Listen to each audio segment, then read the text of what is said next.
Safe to say there are a lot of excited people that Canada will be hosting World Cup games in 2026. I would argue with you, this man is probably happier than most. John Herdman, the head coach manager of our men's national program, has been kind enough to join us in studio on this historic day for Canadian soccer. John, thank you very much for coming in. No, it's a special day. What did you call it at the press conference earlier today? It's Christmas. Soccer Christmas. Soccer Christmas is how you Yeah, it was, it. but that's how it felt. Because you know when you're a kid and your parents would trick you into thinking Santa Claus might not come, because I was never always a good boy, you see. Right, right. And then there it was, you know, we were on that moment, the cusp, and it's just the intrepidation that it wasn't going to happen, and what if it didn't happen, and then it happened, you got the relief, and then just the excitement of, my God, it's just happened. The biggest event in the world is coming to this country. Can you pinpoint what makes you most excited about that, or are there a couple of things that make you most excited, especially as the manager of our national team? You know what makes us most excited is I know that every kid or every person who's excelled in this game, whether as an administrator, a coach, a player, they had a moment which typically revolved around a World Cup moment, where the World Cup just lit a fire in them. So mine was 86. Mine was 86. Well, yours was Canada. Mine was England's hand to God. I was so furious at that. So how did that not turn you off of soccer? I know, but it was, I don't know, it was just, it was seeing my dad crying in the living room, you know, like just that whole passion piece. So, and I feel like this nation's been starved of that for 37 years. And it's not just a generation of kids, it's parents who haven't experienced that. And we wonder why the game's a little bit uptight and people are a bit frustrated and we're always going at each other for little mistakes. It's because we just haven't given people that moment to come back to go, but this is what it could be like. Because no one remembers. That galvanizing moment. Yes. So that's why I'm so excited about this. I mean, I just think now as a country we've got something to unite behind and a vision to align to. And we can always come back to a rationale of, well, let's do it for this team to be successful. I think on the other side, you can't forget we've got a group of guys, you know, some of them on this wall here, one of the most talented groups of Canadian players we've had that are building for 2022 as well. So, I mean, you know, people have said you've come into a new role, you know, how are you getting ready for 2026, 2022? All the work we're doing now will be the foundation for 2026. When we qualify for 2022, the foundation will be laid: sports science, mental performance, our periodization tactically, our tactical ID. It'll all be in place, and either me or somebody else will build on that for 2026. When we qualify. I like that too, yeah. Well, it's not even when we qualify, because, you know what, guys, we said this to Azario, the crew, in our first meeting. I'm not preparing them to qualify for a hex or to go as far in a hex. I'm qualifying them to play, or I'm preparing them to play that opening match against Germany, Italy, that you have to get a point in or win to get out of a group. We want to be that first team, because too long have we laid the expectation, hey, let's just get to a hex and see what happens. That's my problem. Yeah. I'm there. Well, it's bullshit. It is, but but historically, you as our gaffer, our manager, if we were to get to, let's say 2022's 32 teams still, if we were to get Canada to a hex, that to me is incredible progress, because we haven't been there in so long. Got so close in Honduras, couldn't do it. How do I change that mentality? Because it's been around for a long time in Canadian soccer.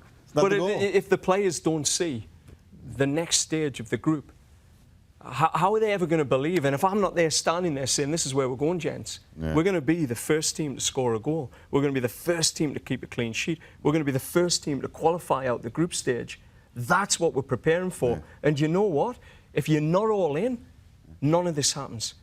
You get all in, and that'll happen. Why? Because I've experienced stuff like that in my career. It's so funny that you say. I was just reading this morning about Canada playing France in '86 in their first game, and their realization they're 0-0 at the half. They're 0-0 into the second, and they got to the point where it was like, oh yeah, we can play with this team. Yeah. We've got a chance, and it was almost too far gone that they had to figure it out halfway through their first game. So I mean, those are the numbers there. 1-0 against France. They were the European champions at the time. They were among the best teams in the world. That Platini was pretty good. Yeah, I heard of him. So we had Paul Dolan in the U21 camp in Toulon. And you imagine a guy like that can share that sort of story. Because he actually shared that story. Oh, did he really? Yeah. He absolutely did. That it's right from the onset. We said to this group that we weren't. It's got to mean more to play for Canada than it does for any other country. And this group of men said, look, we want to spark something in this tournament. Right, to spark something, what have you got to do? You've got to actually win the freaking thing. Right. You know, you're not going to get a result and spark a revolution in Canada.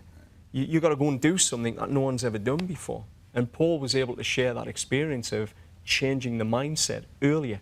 Right. So you're right on the money with what we're trying to achieve. If you don't see it, you don't say it, then you never do it. So we're starting with a different approach, I think. I know you might have missed the start of our show, but we were a little pissed off that we don't have an automatic bid. Oh, Are you a little pissed off that there's no automatic bid, or at least no knowledge of an automatic bid thus far? No announcement? I just think you got to trust the history. You know, the co-bid in Japan and Korea, there was 2 teams there. They both got automatic berths. So with 3 teams, I can't see there being any difference. But I think trust the process. I think there'll be common sense prevails. And if not, if we've got to play 100 teams, we're going to qualify. We're not missing our dance. Yeah. I mean, this is our biggest opportunity. So, but I think, you know, based on past, it would be an incredible disservice, I think, to this host nation now. We can call ourselves a host nation. Yeah, it's crazy. And it's a given. And sure. It's a given, right? Yeah. But here's my problem. As a Canadian soccer supporter, and this is the first time you and I have met in person, I've been in the South End with the guys. I've supported your program. I am paranoid, incredibly, when good things happen in Canadian soccer, because good things don't normally happen in Canadian soccer. So even today, even history is made. Canada is a World Cup nation. I'm going to go down to BMO and watch Ecuador, Poland, or whoever it is. This is you said it earlier today, people would kill for this opportunity. This is a once-in-a-lifetime opportunity. There's something in my head, John, that is worried we're going to get screwed on the bid. What can you tell me to ease my mind? Well, you know what I said? I said, I was on with Landsberg this morning, and he started to bring up, yeah, people are saying this and that. And, you know, I said to him, those people need to bugger off. Like, you really need to get out the way now. Like, if you can't change your mindset and just get on board and enjoy this whole process, then go and get into baseball, or, you know, leave us alone. Just bad time to get into baseball, right? Well, I don't know. I don't know. Is it the wrong time? Oh, it's the wrong time. I've got no idea. We'll have that discussion after the interview. It's bad. Yeah. Sorry about that. No, it's fine. But no, it is. I think it's, you know, I was in New Zealand when we qualified for the 2010 World Cup, and it was just an amazing time because the last time was 82, so they'd waited a quarter of a century. And there was all that angst about the association and decisions, and everyone was just shitting on each other all the time. Mm-hmm. And then we qualified, and everyone's guards dropped. It was just a seminal moment in our sport where even the most negative people who you'd had to deal with were positive, and they wanted to help the association and move forward. And I think that time's coming. It might not be now. Right. And to be fair, we'll take responsibility, because in that maple leaf on the men's side, we've built no trust. You know, we haven't built trust yet. Yeah. And you know, on the women's side, we built some trust. We said what we were going to do, and we did it twice. But on the men's side, we haven't. And I think until we build that level of trust, TFC have done it. I think they've really raised the bar and brought some community connecting. But we've got to do it in Canada Soccer, and I think landing this World Cup, don't forget there was a group of people who've been working their tails off behind the scenes to bring this home for like 3 years. So, you know, it starts there. Right. We did it. We got it, because we could have been sitting here. Don't get me wrong, John. You know, I'm with you. Yeah. This is vital. This is a once-in-a-lifetime opportunity. We were talking about how we were going to go off if it didn't happen that way. No, but that was a whole other thing. Yeah. But I believe that Canada needs to be in this tournament. So I really believe that. And they'll be there. They'll be there. So let me ask you this. If that is the case, or the automatic berth versus non-automatic, we grew up in a generation where we watched Owen Hargreaves play for England. Jonathan de Guzman played for Netherlands. Yeah. We had to wait to see where Junior Hoylett was going to play. How do for we 8 make, years. Yeah. How do we make sure, and can this help say, listen, you got this. This is where you can play, and you don't have to go anywhere else to play in that? Because Owen Hargreaves looked around and goes, Thomas Rosiński, Stelteri, I don't know if I can go, right? Can you change it with this and not have people hum and haw about You know where they're what? playing? I think watching young Alfonso standing on that stage in front of millions of people speaking was was a pretty powerful moment. It's an impressive today. young man. Isn't it? And getting that young man to commit at 17 years of age to this country, and getting him to talk about his passion for the country and what his country's done for him, that was the starting point. I think he put the flag down where other kids now are looking and going, the best player, the most attacking player we potentially produced in X amount of years, the kid who plays with no fear, who's probably going to go on to bigger and better things, has committed to this country. For me, that was the biggest starting point. This World Cup gives me a chance to have a different, conversation with Abalou Tabla, or, look, there's a huge opportunity here. Why wouldn't you want to play at home in front There's more of your tools fans? in your toolbox right now. Absolutely, when you go and talk but to he them. did it, Fonzie. I mean, I think Alfonso started a bit of a revolution that now you turn up to Toulon and you've got Liam Miller there, a Liverpool player. You've got Alessandro Busti, a Juventus goalkeeper. People are looking and going, yeah, this is somewhere we want to be. Just context on the Toulon reference, because John's made it a couple times. Canada's under-21s, led by John, went to Toulon, France, a couple of weeks ago. One of the prestigious under-youth tournaments, pardon me, annually. I'm choked up thinking about how well Canada did. Canada went unbeaten, so that's the reference that's being made here. So in terms of youth soccer in this country, strides are absolutely being made. But Davies is, I mean, we ran the clip of him, was it Monday? Yeah. The goal and 3 assists for the Caps. On the field, what are you seeing from this young man? Well, I spoke to some of the players coming in.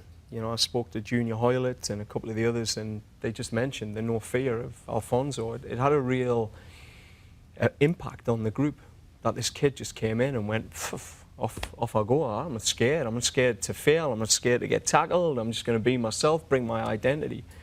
And I think it did. It had an impact on the group that others seem to follow that lead. And I know it sounds silly that a 16-year-old's leading a group, but it's often words, and there's been too many words in our national team structures. It's actions and deeds that people follow. And he's going to be a talisman. And I think, like I say, the Whitecaps are doing a good job just managing him and making sure his feet are on the ground. Don't know how long they can manage to keep him. Well, I don't think they need to. I think that's the beauty. I think for Carl to have kept them for this period of time, to give him exposure in front of 75,000 people in Atlanta. I mean, that's the conversation I had with Carl. Do I bring him to Mercia because he wanted to be part of the team and play in front of nobody? Or does he stay and play in front of 75,000 and get that experience, because we know there's a bigger future, a bigger platform for this kid?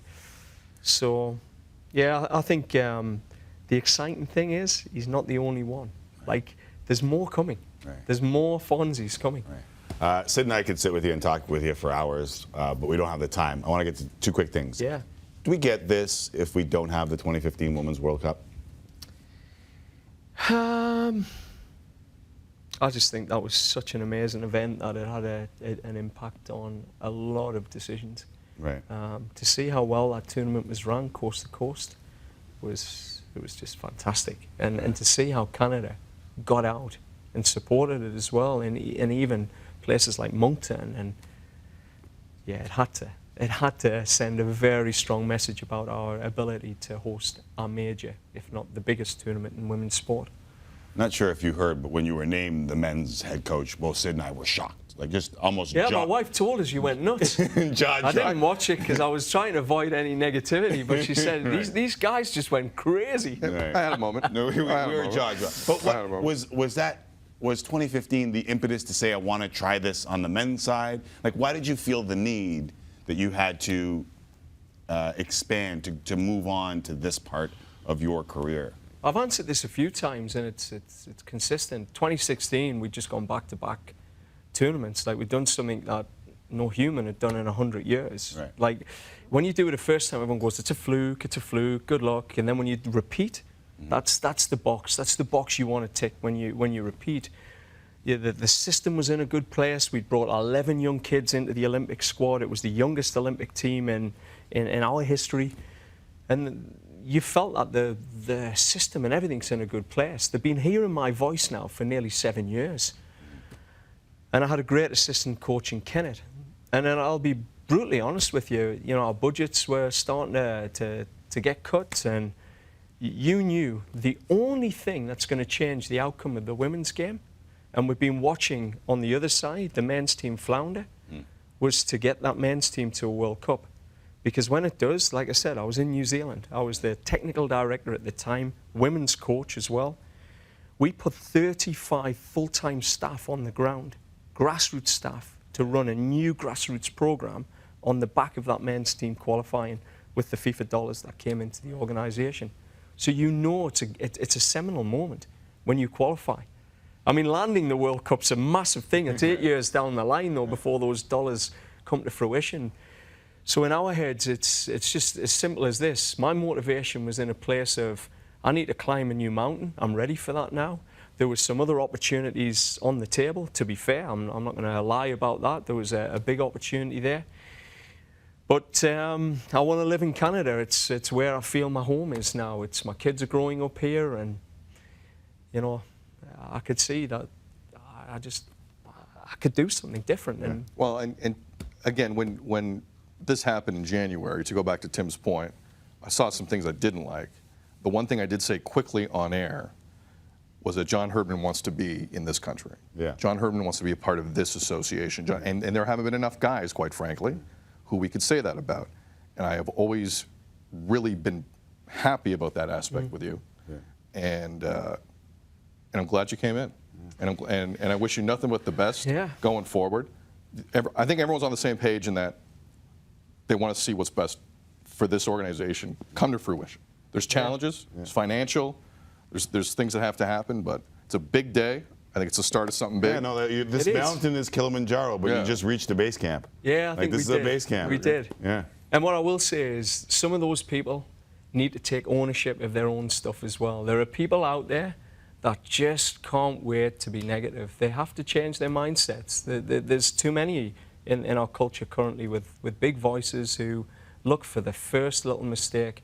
My God, if I followed them around their workplace and watched how many times they made a mistake on a day and then shouted about it, they wouldn't get out of bed. I hate overly negative people, John. I hate. Okay. I'm a fan. I get emotional. I'm a fan. Thanks for coming in again. No, it's class. No, it's a pleasure. John Herdman, manager of our men's national program, who we anticipate will be part of the 2026 World Cup, which will be a part of Canada.